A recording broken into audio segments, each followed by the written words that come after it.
Pinalagan ng rookie si LeBron James, binutata si The King. Draymond Green, ginulat ang buong LA. Stephen Curry, inangasan si Austin Reeves. Los Angeles Lakers versus Golden State Warriors. Lalaro na si LBJ kahit may lagnat si The King. Out pa rin si Anthony Davis sa lineup ng LA dahil sa natamong eye injury. Well, unang nakabutas sa opensa ang Warriors. 5-2 nating run kaagad ang panimula nila kontra sa LA. Jackson Hayes, pinahiya kaagad ang rookie ng Warriors. Butata mga idol.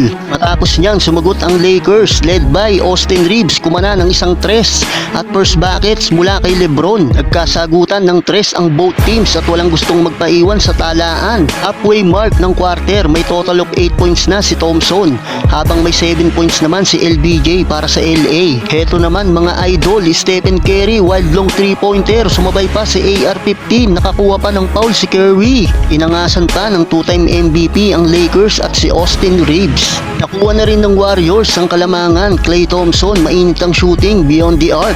Palo sa 8 points ang inahabol ng home team. Ngunit bago magtapos ang unang quarter, nakasagot pa ang LA sa opensa. Yun nga lang, kontrolado na ng Warriors ang laban. Hawak na nila ang 9 points lead, 38-29 end of first quarter. Second quarter, naka-attack mode na si The King, nangangalabaw na sa ilalim mga idol.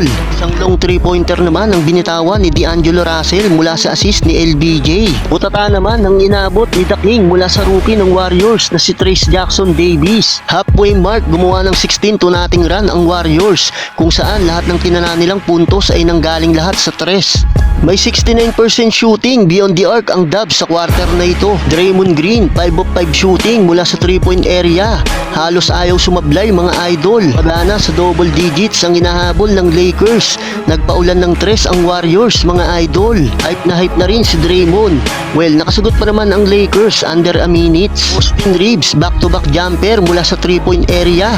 Nagtapos ang second quarter, nahawak pa rin ng visiting team ang 11 points lead, 71-60. Entering of third quarter, galit na si LBJ mga idol. Binubuli na ni The King ang Warriors sa painted area. 8-1 run ang kinana ng LA sa panimula ng third frame. Kaya naman naibaba na lang nila sa single digits ang lead ng Warriors. Galit na galit naman si Draymond sa play na ito na hindi tinawagan ng referee. Todo reklamo si Draymond sa mga opisyal. Buti na lang ay medyo kalmado lang ang referee at hindi siya binigyan ng technical. Well, matapos niyan nagpatuloy ang momentum sa Warriors. Eto pa mga idol, gandang bullet pass ni Stephen Curry sa easy 2 points ni Klay Thompson. Nakakasagot pa naman ng LA sa opensa, kung saan nagawa pa nga nilang maibaba sa 5 ang kalamangan ng Warriors. Yun nga lang, in control pa rin ng Warriors ang pace ng laban. Muling bumalik sa double figure ang hinahabol nila dahil sa 15-3 run ng Dubs. Si Klay Thompson at Stephen Curry pa rin ang bumubuhat sa Warriors. Total of 23 points na for Klay Thompson. Balik sa double digits ang hinahabol ng home team, 106-89 end of third. Well, last and final quarter, pumapalag pa rin naman ang Lakers. Binubuhay nila ang opensa. 9-0 run ang nagawa nila sa quarter na ito. Kaya naman muli nilang naibaba sa single digits ang kalamangan ng visiting team. Aggressive na rin si LBJ na umaararo na sa ilalim. Parang hindi galing sa sakit si The King. Malakas pa rin ang katawan ni Lolo Bron.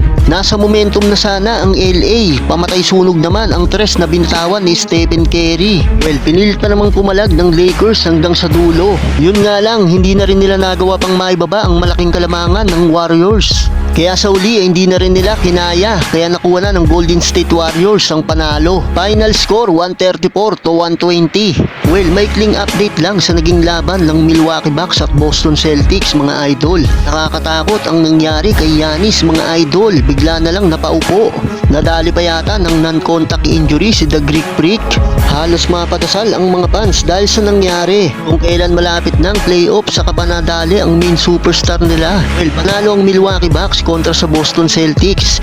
Final score 104-91. Prayers for Giannis para sa mabilis nitong recovery.